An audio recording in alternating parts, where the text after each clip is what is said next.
I'm headed out to meet a contractor at property.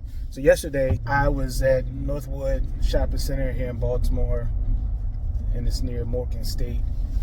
And we built this shopping center, started construction in 2020, and kind of wrapped up construction over there 2021, 2022, wrapped up construction.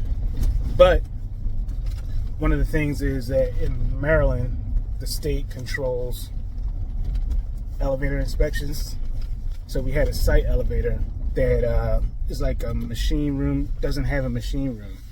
And so the regulations regarding machine roomless elevators are dictated by the state and the code and the manufacturers. And this particular manufacturer was ThyssenKrupp. And so they had specified, a certain application for the elevator, meaning that the controls for the elevator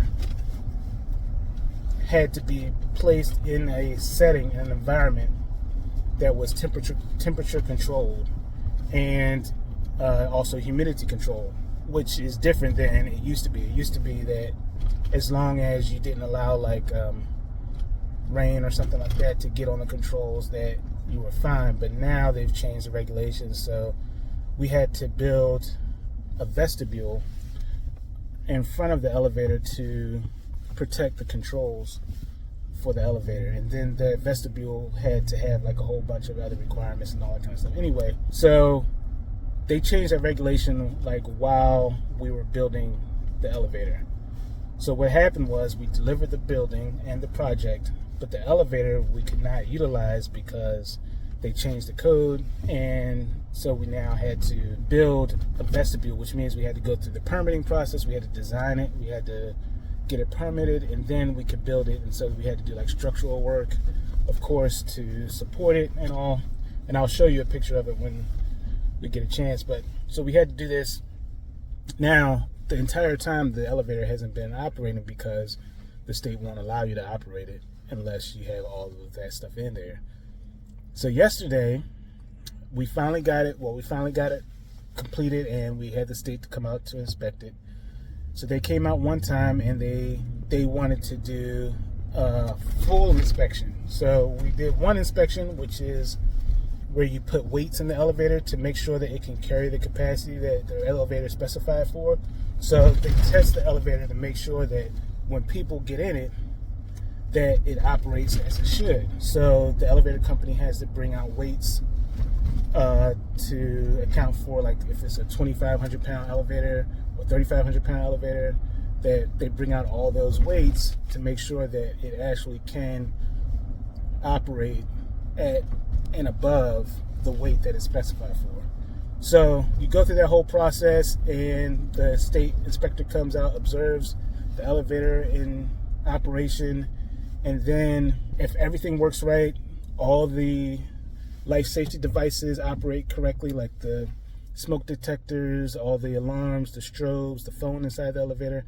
If all that stuff operates correctly, even when it's weighted, it does what it's supposed to do in emergency conditions, then you get your elevator certificate. That's the little certificate that you see in all the elevators. So anyway, I've been dealing with ThyssenKrupp now for a year, trying to get them to get the inspection because they have to schedule the inspection with the state. Anyway, we finally got the inspection scheduled. We got it done in February. The state came out and they said, oh no, we want to do a full inspection again. So then we rescheduled the inspection for yesterday. So yesterday, now mind you, in February, we ran the elevator because we were anticipating that it was going to be a full inspection, or that we were going to have a re-inspection at that time, and the elevator was operating fine. Yesterday, at the inspection, the elevator, for whatever reason, did not work. Something happened where the elevator is no longer operational. So now ThyssenKrupp is going to troubleshoot, try to figure out what happened. And unfortunately, because they didn't do a pretest, this happened while the state inspector was there. So we wasted inspection, which are, not the easiest to get. And we wasted everybody's time because when you're doing that elevator inspection, you want to have your electrician there, you want to have your fire alarm company there, so that in the event something happens during the inspection, that the fire alarm company is there, the monitoring agency is there, and the electrician is there just to make sure that everything's operating correctly. If any kind of modifications need to be made, you want to be able to do them right then and there versus like having to do it and then have the inspector come back. So one thing, before every inspection, which I did reach out to ThyssenKrupp prior to the inspection to say, hey, I want you guys to come out and do a pre-test before the inspection to make sure everything's operating correctly. They didn't do that.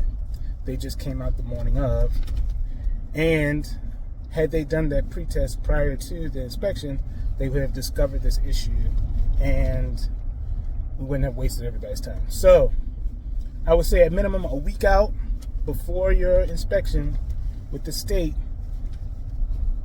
pre-test everything.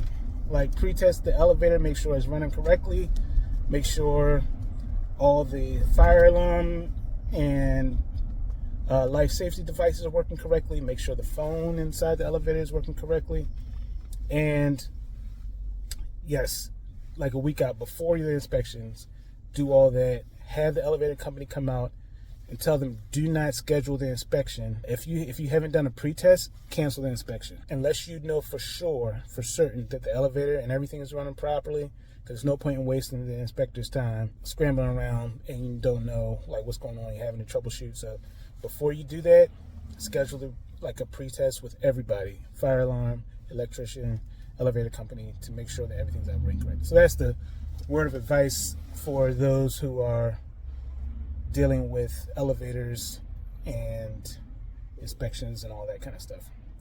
I'm not the GC. This was a very weird case because the GC is no longer on the project.